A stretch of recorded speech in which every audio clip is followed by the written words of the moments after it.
چائے کہانی کی رمضان سیریز کے ساتھ آپ کا سعود آپ کی خدمت میں حاضر۔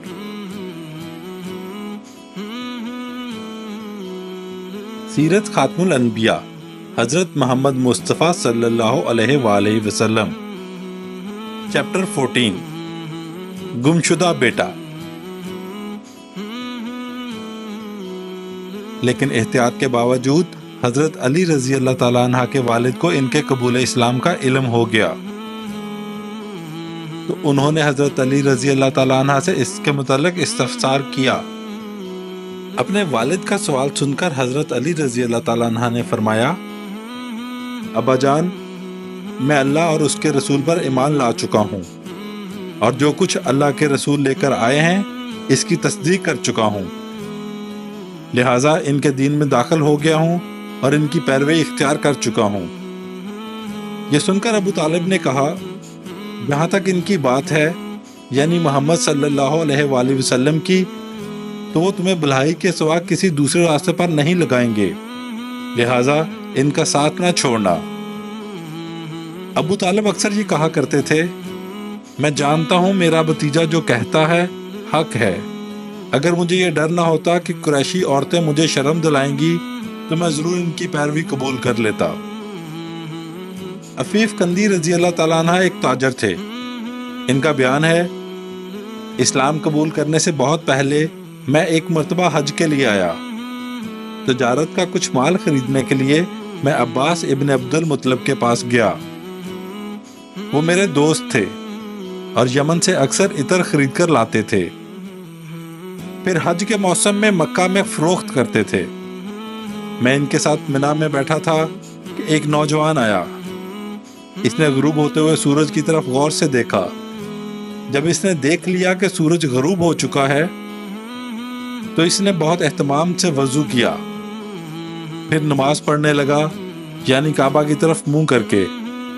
پھر ایک لڑکا آیا جو بالغ ہونے کے قریب تھا۔ اس نے وضو کیا اور اس نوجوان کے برابر کھڑا ہو کر نماز پڑھنے لگا۔ پھر ایک عورت خیمہ سے نکلی اور ان کے پیچھے نماز کی نیت باندھ کر کھڑی ہو گئی۔ اس کے بعد اس نوجوان نے رکوع کیا تو اس لڑکے اور اس عورت نے بھی رکوع کیا۔ نوجوان سجدے میں گیا تو وہ دونوں بھی سجدے میں چلے گئے۔ یہ منظر دیکھ کر میں نے عباس ابن مطلب سے پوچھا، عباس یہ کیا ہو رہا ہے؟ انہوں نے بتایا، یہ میرے بھائی عبداللہ کے بیٹے کا دین ہے۔ محمد صلی اللہ علیہ وآلہ وسلم کا دعویٰ ہے کہ اللہ تعالیٰ نے اسے پیغمبر بنا کر بھیجا ہے۔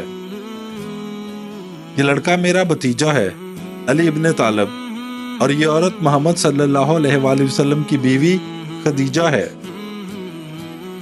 یہ عفیف قندی رضی اللہ تعالیٰ عنہ مسلمان ہوئے تو کہا کرتے تھے، کاش اس وقت ان میں چوتھا آدمی میں ہوتا۔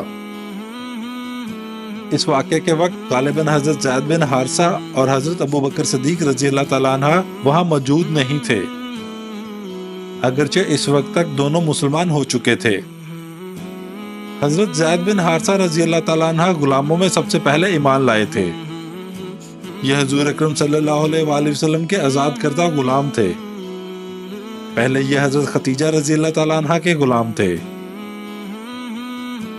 شادی کے بعد انہوں نے زید بن حارثہ رضی اللہ تعالیٰ عنہ کو آپ صلی اللہ علیہ وآلہ وسلم کی غلامی میں دے دیا تھا۔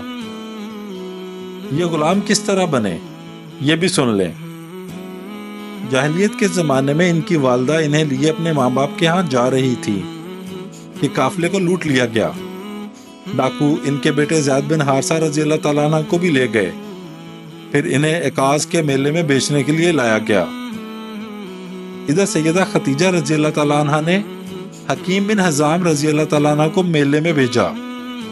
وہ ایک غلام خریدنا چاہتی تھی۔ آپ حکیم بن حزام رضی اللہ تعالیٰ عنہ کی پھوپھی تھیں۔ حکیم بن حزام رضی اللہ تعالیٰ عنہ میلے میں آئے تو وہاں انہوں نے زید بن حارثہ رضی اللہ تعالیٰ عنہ کو بکتے ہوئے دیکھا۔ اس وقت ان کی عمر 8 سال تھی۔ حکیم بن حزام رضی اللہ تعالیٰ عنہ کو یہ اچھے لگے، چنانچہ انہوں نے سیدہ ختیجہ رضی اللہ تعالیٰ عنہ کے لیے انہیں خرید لیا۔ حضرت ختیجہ رضی اللہ تعالیٰ عنہ کو بھی یہ پسند آئے اور انہوں نے انہیں اپنی غلامی میں لے لیا۔ پھر نبی کریم صلی اللہ علیہ وآلہ وسلم کو ہدیہ کر دیا۔ اس طرح زید بن حارثہ رضی اللہ تعالیٰ عنہ آپ صلی اللہ علیہ وآلہ وسلم کے غلام بنے۔ پھر جب آپ نے اسلام کی دعوت دی تو فوراً آپ پر ایمان لے آئے۔ بعد میں حضور صلی اللہ علیہ وآلہ وسلم نے انہیں آزاد کر دیا، مگر یہ عمر بھر حضور صلی اللہ علیہ وآلہ وسلم کی خدمت میں رہے۔ ان کے والد ایک مدت تک ان کی تلاش میں تھے۔ کسی نے انہیں بتایا کہ زید مکہ میں دیکھے گئے ہیں۔ ان کے والد اور چچا انہیں لینے فوراً مکہ معظمہ کی طرف چل پڑے۔ مکہ پہنچ کر یہ آپ صلی اللہ علیہ وآلہ وسلم کی خدمت میں حاضر ہوئے اور آپ کو بتایا کہ زید ان کے بیٹے ہیں۔ ساری بات سن کر آپ صلی اللہ علیہ وآلہ وسلم نے ارشاد فرمایا، تم زید سے پوچھ لو، اگر یہ تمہارے ساتھ جانا چاہیں تو مجھے کوئی اعتراض نہیں، اور یہاں میرے پاس رہنا چاہیں تو ان کی مرضی۔ زید رضی اللہ تعالیٰ عنہ سے پوچھا گیا تو انہوں نے نبی کریم صلی اللہ علیہ وآلہ وسلم کے ساتھ رہنا پسند کیا۔ اس پر باپ نے کہا، تیرا برا ہو زید، تو آزادی کے مقابلے میں غلامی کو پسند کر رہا ہے۔ جواب میں حضرت زید رضی اللہ تعالیٰ عنہ نے کہا، ہاں، ان کے مقابلے میں کسی اور کو ہرگز نہیں چن سکتا۔ آپ نے حضرت زید رضی اللہ تعالیٰ عنہ کی یہ بات سنی، آپ کو لے کر فوراً حجر اسود کے پاس گئے اور اعلان فرمایا، آج سے زید میرا بیٹا ہے، آج سے زید میرا بیٹا ہے۔ ان کے والد اور چچا مایوس ہو گئے، تاہم نبی کریم صلی اللہ علیہ وآلہ وسلم نے انہیں اجازت دے دی کہ وہ جب چاہیں زید سے ملنے آ سکتے ہیں۔ چنانچہ وہ ملنے کے لیے آتے رہے۔ تو یہ تھے حضرت زید بن حارثہ رضی اللہ تعالیٰ عنہ جو غلاموں میں سب سے پہلے ایمان لائے۔ حضرت زید واحد صحابی ہیں جن کا قرآن کریم میں نام لے کر ذکر کیا گیا۔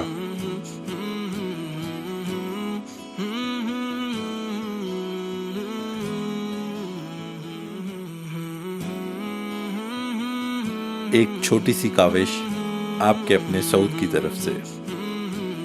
اللہ تعالیٰ سے دعا ہے کہ اللہ تعالیٰ ہماری اس کاوش کو قبول فرمائے۔ اگر آپ کو پسند آئے تو ہمارا YouTube چینل ضرور سبسکرائب کریں۔